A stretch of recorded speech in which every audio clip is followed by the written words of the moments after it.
Hello friends, आज हम लोग मराठी अक्षर भारती इयत्ता 9वी का लेसन नंबर 15 माझे शिक्षक व संस्कार इसका एक्सप्लेनेशन स्टडी करेंगे। इसके ऑथर है शंकर राव खरात।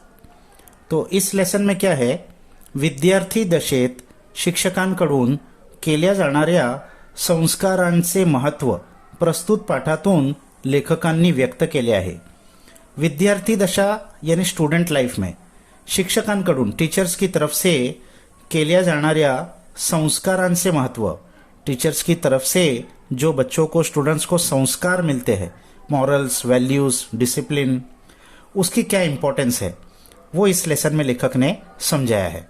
तो लेखक ने अपने बचपन का इंसिडेंट बताया है। जब वो स्कूल में थे तो उनके अलग अलग टीचर्स ने उन पर क्या मॉरल्स, वैल्यूज, संस्कार किए थे। मी माझी गावची शाळा सोडणार होतो। मैं मेरे गाव की स्कूल छोड़ने वाला था। पुढील शिक्षणासाठी औंध, जिल्हा सातारा येथील हाईस्कूलमध्ये जाण्याचा विचार करत होतो। तो आगे सीखने के लिए औंध एक जगह है जो सातारा जिला में है, महाराष्ट्र के। वहाँ हाई स्कूल थी, वहाँ जाने की सोच रहे थे। इनके स्कूल में, इनके विलेज में हाई स्कूल नहीं थी, इसलिए ये दूसरे जिले में जाने वाले थे। तसे माझे प्रयत्न ही चालू होते, ऐसे मेरी कोशिश भी चल रही थी। त्यात यश मिळणार याची मला खात्री होती। उसमें मुझे कामयाबी मिल जाएगी ऐसी मुझे पूरा यकीन था। म्हणूनच मी माझ्या शाळेतील एका शिक्षकाची भेट घेत होतो। तो इसीलिए मैं मेरे स्कूल के एक टीचर से मिल भी रहा था। त्यांचा सल्ला, मार्गदर्शन मला मिळत होते और उनका सल्ला, एडवाइस और मार्गदर्शन, गाइडेंस भी मुझे मिल रहा था। श्री हनुमंतराव देशमुख हे गावचेच रहिवासी। वो टीचर कौन थे? श्री हनुमंतराव देशमुख, और वो लेखक के गांव के ही रहने वाले थे। त्यांनी मला इंग्रजी तरखडकरांचे भाषांतर शिकवले। उन्होंने मुझे इंग्लिश तरखडकर ये एक ऑथर का नाम है जिन्होंने इंग्लिश ग्रामर की बुक लिखी है, उसका भाषांतर, उसका अनुवाद, उसका ट्रांसलेशन हनुमंतराव देशमुख ने लेखक को सिखाया था। ते तसे स्काउट मास्टर ही होते और वो इसके साथ साथ स्काउट मास्टर भी थे। स्कूल में स्काउट गाइड ऐसा होता है जिसमें बच्चों को खास ट्रेनिंग दी जाती है, खास यूनिफॉर्म होता है, उनको फिजिकल ट्रेनिंग, डिसिप्लिन, परेड उनको कराई जाती है। तो वो उसके टीचर भी थे। त्यांनी शाळेचे स्काउट पथक पक्क्या पायावर उभे केले होते। उन्होंने स्कूल का जो स्काउट पथक था यानी स्काउट का जो ग्रुप था उसको पक्के पैरों पर खड़ा किया था, यानी उसका अच्छा फाउंडेशन रखा था, अच्छी ट्रेनिंग दी थी। श्री कात्रे मास्तरांनी मला 4थीच्या वर्गात गणित शिकवले। अब एक और टीचर के बारे में बता रहे हैं, कात्रे मास्तर। इन्होंने 4थी क्लास में लेखक को गणित यानी मैथमेटिक्स सिखाया था। अंकगणितासारखा अवघड विषय त्यांनी सोपा करून शिकवला। अंकगणित यानी एरिथमेटिक, प्लस माइनस, एरिथमेटिक जैसा डिफिकल्ट सब्जेक्ट भी उन्होंने बहुत आसानी से सिखाया, इजी वे में सिखाया। आमचे कात्रे मास्टर अंगाने सड़पातड़। अब वो फिजिकल कैरेक्टरिस्टिक बता रहे हैं उनकी। कात्रे मास्टर जिस्म बहुत सड़पातड़, स्लिम था, बहुत दुबले पतले थे। दम्याच्या विकाराने त्यांना कधी कधी त्रास व्हायचा और दमा यानी अस्थमा, सांस लेने में तकलीफ होती है, उस बीमारी से, विकार यानी बीमारी से उनको कभी कभी तकलीफ होती थी। कात्रे मास्तरांच्या घरी माझे वडील लाकड़ फोड़ायला जायचे। कात्रे मास्टर के घर पे मेरे पिताजी लकड़ी तोड़ने के लिए जाते थे। श्री गोड़ीवड़ेकर मास्टर मला मराठी 5वीत होते। अब एक और टीचर के बारे में बता रहे हैं, गोड़ीवड़ेकर मास्टर। ये लेखक को मराठी 5वीं में थे। ते इतिहास, भूगोल शिकवायचे। वो इतिहास यानी हिस्ट्री और भूगोल यानी ज्योग्राफी, हिस्ट्री और ज्योग्राफी सिखाते थे। त्यात इंग्रजी पहिलीत तरखडकरांचे पहले भाषांतर शिकवायचे और उसके साथ इंग्लिश की जो तरखडकर, जो पहले ऊपर नाम आया था ग्रामर की किताब, उसकी पहली किताब, पहला भाषांतर, उसका ट्रांसलेशन उन्होंने सिखाया। श्री गोड़ीवड़ेकर खरे शेतीतज्ञ होते। तो ये गोड़ीवड़ेकर थे, ये खरे शेतीतज्ञ शिक्षक, शेतीतज्ञ यानी खेती के बारे में स्पेशलिस्ट, एग्रीकल्चर स्पेशलिस्ट टीचर थे। खेतीबाड़ी की अच्छी नॉलेज थी। शाळेच्या बागा करण्यातच त्यांचा अर्ध लक्ष असे। स्कूल में जो गार्डन था उसको अच्छा करने में ही उनका आधा ध्यान लगा रहता था। त्यात त्यांचा व माझा जवळचा परिचय झाला. तो उसी में उनका और मेरा बहुत करीब का पहचान हो गई. परिचय पहचान. त्याचं कारण शाळेच्या बागा आमच्यासारख्या मुलांच्या जीवावरच तर उभ्या होत. उसका रीजन ये था कि स्कूल का जो गार्डन था वो हमारे जैसे बच्चों के जीवावर यानी हमारी बच्चों की मेहनतों पर ही खड़ा था.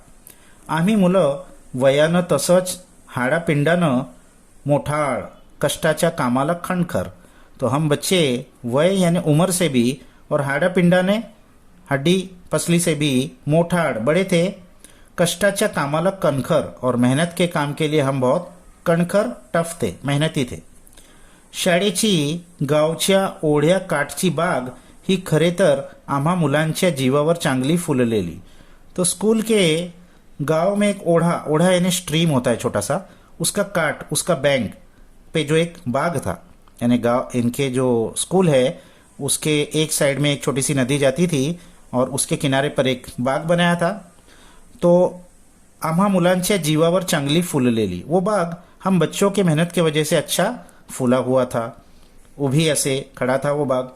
या बागेतल्या विहिरीचं पाणी 2-2 तास रहाटेने ओढून, तो ये क्या क्या मेहनत करते थे बच्चे बाग में, तो बाग की विहीर यानी कुआं का पानी 2-2 घंटे तक रहाटेने यानी वो कुएं के ऊपर व्हील होती है खींचने के लिए, उससे 2-2 घंटा खींच के पानी देते थे. बागेतल्या फूल झाडांना, फळ झाडांना आम्ही देत असू. तो बाग के फूलों के और फलों के झाड़ को हम पानी देते थे 2-2 घंटा. तेव्हा ती फूल झाड़, फळ झाड़ तरारून उभी राहत होती. तो फिर वो फूलों के और फलों के झाड़ तरारून उभी राहत होती, यानी बहुत अच्छा उनमें ग्रोथ होता था. त्यामुळे श्री गोडी वडेकर मास्टर आमच्यावर प्रेम करायचे. तो इसीलिए श्री गोडी वडेकर मास्टर हमसे बहुत प्यार करते थे. बागेतील जमीन कुदडी टिकावाने खांदवायची और क्या क्या काम करते थे. बाकी जो जमीन थी उसको कुदड़ी और टिकाव, ये डिगिंग इक्विपमेंट्स है, खोदने के लिए काम आते हैं, कुदाल और टिकाव. तो इससे खांदवायचे यानी हम खोदते थे पहले, त्याचे वाफे करायचे, फिर उसके बाद में उसको स्क्वायर शेप में बराबर बनाते थे. जो खेती करते हैं बच्चों उनको सब आइडिया होता है ये. बंद घालायचे और फिर उसके बाद बंद यानी पानी रोकने के लिए वो जगह जगह खड्डा बना के और पानी रोकने के लिए जगह बनाते थे. अशी सगळी कष्टाची कामे आम्ही मुलं करत असू. ऐसे सब मेहनत के काम, खेतीबाड़ी के काम हम बच्चे करते थे. हेडमास्टर श्री नाइक मास्टर यांच्या शाळेत दरारा असे. अब और एक टीचर के बारे में बता रहे हैं जो हेडमास्टर थे, श्री नाइक मास्टर. इनका स्कूल में दरारा था. दरारा यानी बहुत बच्चे डरते थे उनसे, रौब था. तसे ते शिस्तीचे कड़े भोगते और वो शिस्त डिसिप्लिन के बहुत कड़े भोगते थे. भोगते यानी उनको बहुत डिसिप्लिन पसंद था. या शिस्तप्रिय हेडमास्टरांनी माझ्या शाळेला चांगलीच शिस्त लावली. ये डिसिप्लिन को जो पसंद करने वाले हेडमास्टर थे, इन्होंने हमारे स्कूल को बहुत अच्छा डिसिप्लिन लगाया.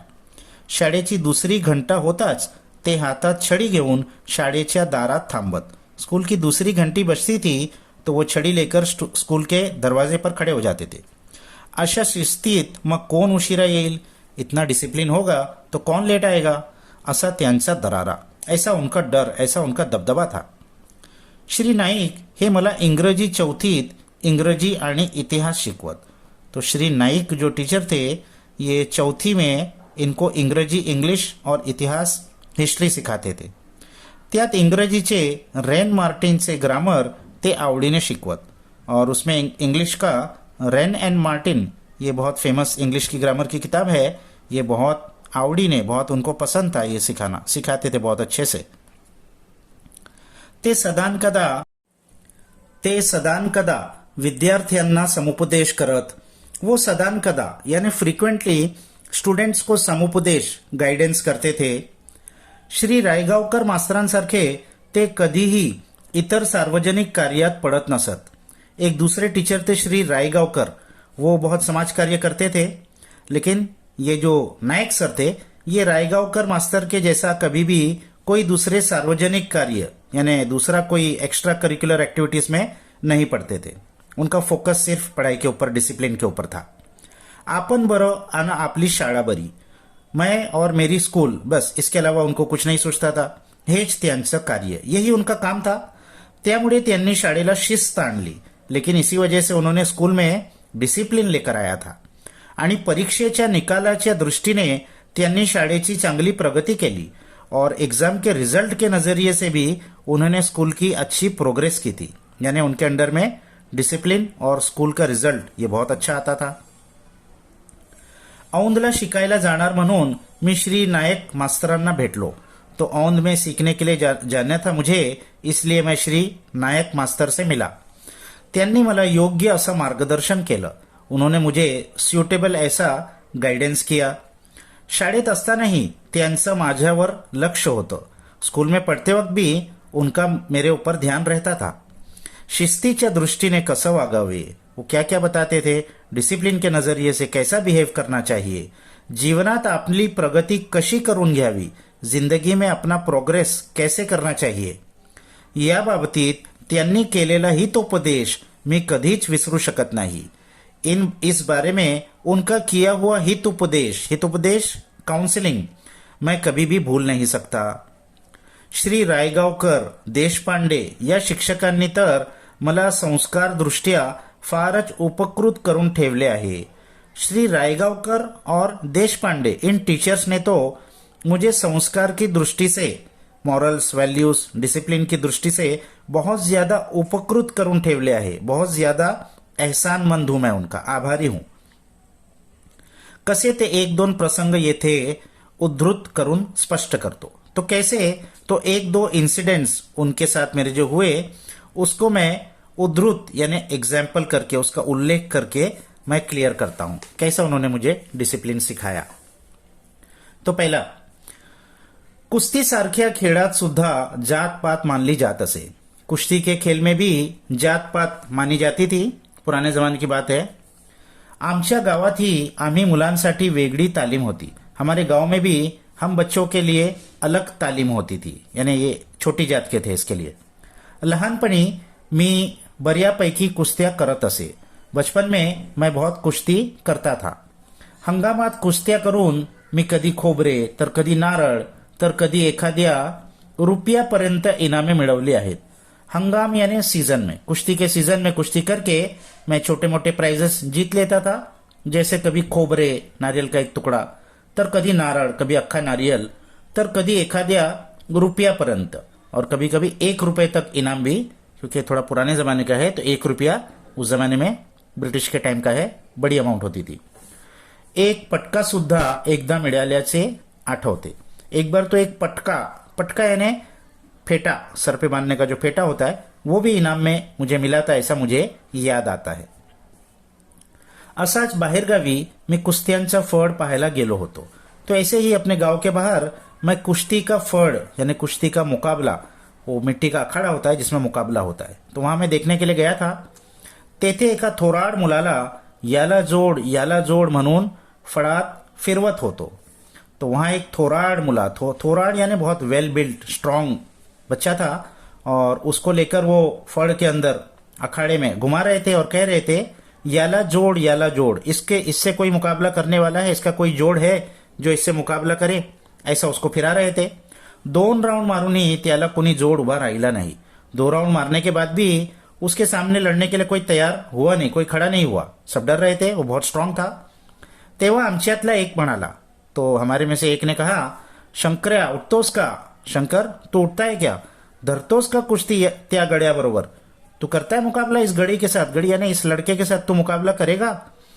मी हा म्हणत मैदानात गेलो।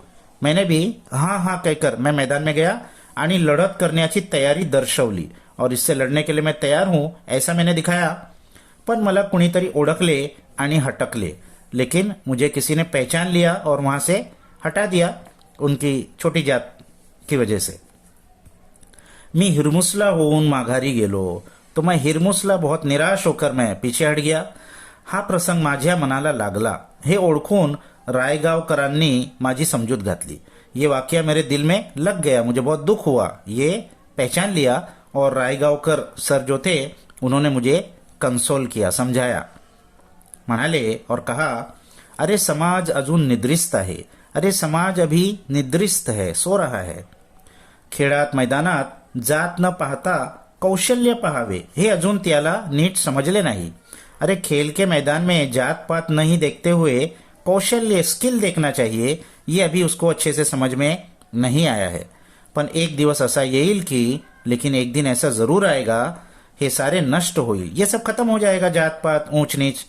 तुम्हालाही खेळात स्पर्धेत मानाने बोलवले जाईल और फिर तुमको भी खेल में और कंपटीशन में बहुत रिस्पेक्ट के साथ बुलाया जाएगा. तो ये पहला इंसिडेंट था. असाच एक दुसरा प्रसंग और एक दुसरा वाक्य. शिमग्याच्या धुळवडीला आमच्या वस्तीतील प्रौढ वर्गात तमाशाचा फळ उभा राहिला. शिमगा यानी होली फेस्टिवल जो होता है, उसके धूड़वड़ी यानी होली के दूसरे दिन वो रंग पंचमी होती है, धूल एक दूसरे को लगाया जाता है. आमच्या वस्तीतील, हमारे बस्ती के प्रौढ़ वर्गात यानी जहां बड़े लोगों को पढ़ाया जाता था, तमाशाचा फड़ उभा राहिला. तो वहां छुट्टी थी और फेस्टिवल था, इसके लिए तमाशा वहां चल रहा था. तमाशा एक नाटक जैसा होता है, उसमें म्यूजिक भी होता है, एक्टिंग भी होती है. त्या दिवशी प्रौढ़ साक्षरतेचा वर्ग बंद होता. तो उस दिन ये जो बड़े लोगों को पढ़ाने का जो क्लास थी वो बंद थी. पण रायगावकर मास्तरांना याची कल्पना नसल्याने ते नेहमीप्रमाणे वर्गाला भेट द्यायला आले. लेकिन रायगावकर मास्टर को इसकी आइडिया नहीं थी कि आज छुट्टी है, तो वो हमेशा की तरह क्लास में भेट देने के लिए, मिलने के लिए आए. प्रौढ़ वर्गाच्या कंदिलाच्या प्रकाशात तमाशा चालला होता. तो प्रौढ़ वर्ग जो बड़ों को सिखाने की जगह थी, उसके कंदिल यानी वो लाइट होता है, उसके प्रकाश में वहां तमाशा चल रहा था, प्रोग्राम चल रहा था. ते पाहून रायगावकर चटकन परत फिरले. ये देखते ही रायगावकर सर फौरन पीछे रिवर्स में रिटर्न हो गए. त्यांना पाहताच मी त्यांना आडवा गेलो. मैंने उनको देख लिया और देखते ही उनके सामने आ गया. आडवा गेलो यानी उनके सामने आ गया. माझी मान खाली झाली होती, मेरी गर्दन नीचे झुकी हुई थी, यानी मुझे बहुत शर्म आई थी. ते पाहून मास्टर म्हणाले, वो देखकर मास्टर ने कहा, अरे आज धूलिवंदन, हे चालायचेच. तो उन्होंने समझाया कि चलो आज तो ये धूलिवंदन है, रंग पंचमी है, तो ये तो चलता है. आणि मास्तर तसेच वाटेला गेले और ये कहकर वो अपने रास्ते पर चले गए. मग मास्तर मला दुसऱ्या दिवशी बोलले और दूसरे दिन फिर मास्तर ने मुझसे कहा, शंकर तू हे ध्यानात ठेव, शंकर तू ये बात ध्यान में रख, जिथं प्रौढ़ साक्षरतेचा वर्ग चालतो, जहां बड़े लोगों को सिखाने की क्लास चलती है, तुम्ही अभ्यास करता, जहां तुम लोग पढ़ाई करते हो, त्या विद्येच्या मंदिरात तमाशा कसा उभा, इस विद्या के मंदिर में तमाशा कैसा कर रहे थे. यानी बात गलत थी बहुत. सरांनी मला केलेला हा उपदेश मी कधीच विसरू शकत नव्हतो. सर ने मुझे ये जो उपदेश किया था, ये मैं कभी भी भूल नहीं सकता था. तो अपने बचपन के टीचर्स के बारे में इन्होंने बताया है कि कैसा उन्होंने उनकी ज़िंदगी में उनको अच्छा टीचिंग्स दी. तो इसके क्वेश्चन आंसर